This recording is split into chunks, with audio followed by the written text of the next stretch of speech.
Hello everyone and welcome to Investigations, the series I do where I shed some light on gaming mysteries and offer my opinion as to why it is what it is. Today's episode will recap on the previous investigations and shed some new light if possible on these mysteries.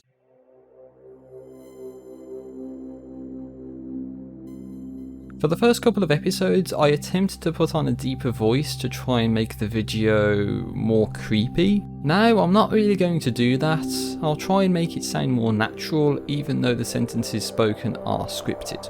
Plus, I didn't do the most in-depth research on the topics discussed, nor will I be doing that for this video, mostly because it's more time and hassle with little reward from my perspective.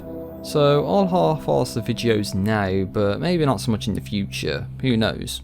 Well, let's get on with it. The first episode of Investigations covered the hidden Zen dev level included in Black Mesa, way before the Zen beta even started. The episode contained footage from this dev level and my speculations about which level from Half-Life 1 this could have been.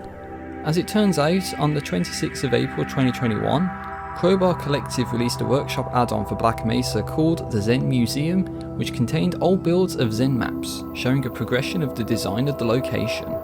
As it turns out, the dev map in question is referred to as a leak version under Interloper D. I have no idea if the leak is referring to an unintentional, intentional, or malicious leak. This is slightly different from the version I show in episode 1. For example, there is a red elevator in the big cylindrical chamber at the end of the map, talking about an elevator battle that was to take place here. This map is a beta version of the map BM_C4A3D, which is comparable to the map C4A1E from Half-Life 1. This is one of the possibilities I mentioned in the first episode, and here is footage from the release version of Black Mesa, showing you how much this location has changed since the hidden dev level episode. Now that has a resolution, let's move on.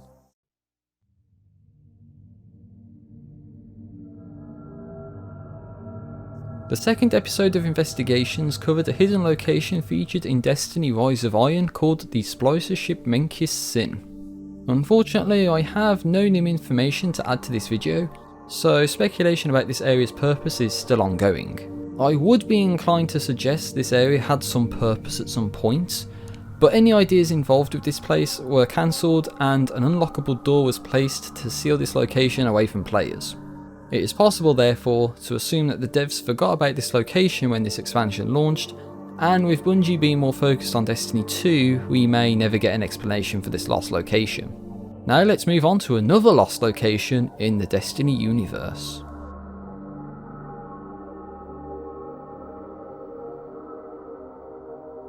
The third episode covered a lost location implicitly included in Destiny 2 called the Well of Stars.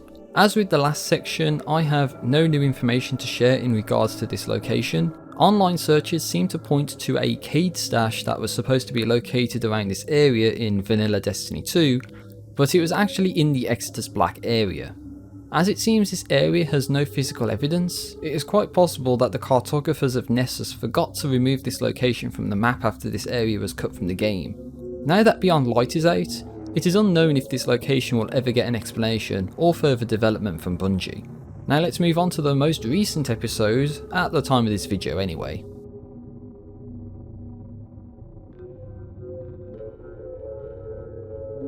The most recent episode of Investigations covered drivable APCs in Half-Life 2, which can only be accessed by cheating. The explanation for this is that the APCs in D1 Train Station 04 are actually Jeep props, but changed to look like APC vehicles which are usually undrivable. I didn't really cover the fact that APCs were drivable in Half-Life 2 beta, with the purpose being to bypass Combine defences in the Wasteland in an infiltration style mission.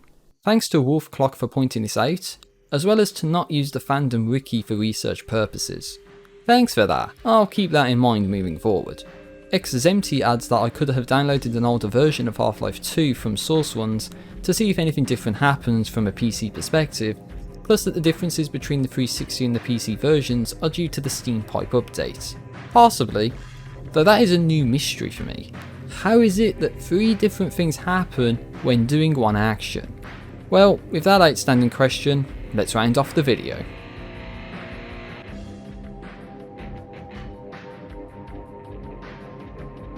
So there we have it. Upon reviewing the previous investigations, we have 2 solved mysteries, 2 unsolved mysteries, and a couple of outstanding mysteries. Hopefully you like this follow-up style video, as well as the previous videos, and let me know of any mysteries you want me to cover. Thanks for checking out this video, take care out there, and see you next time.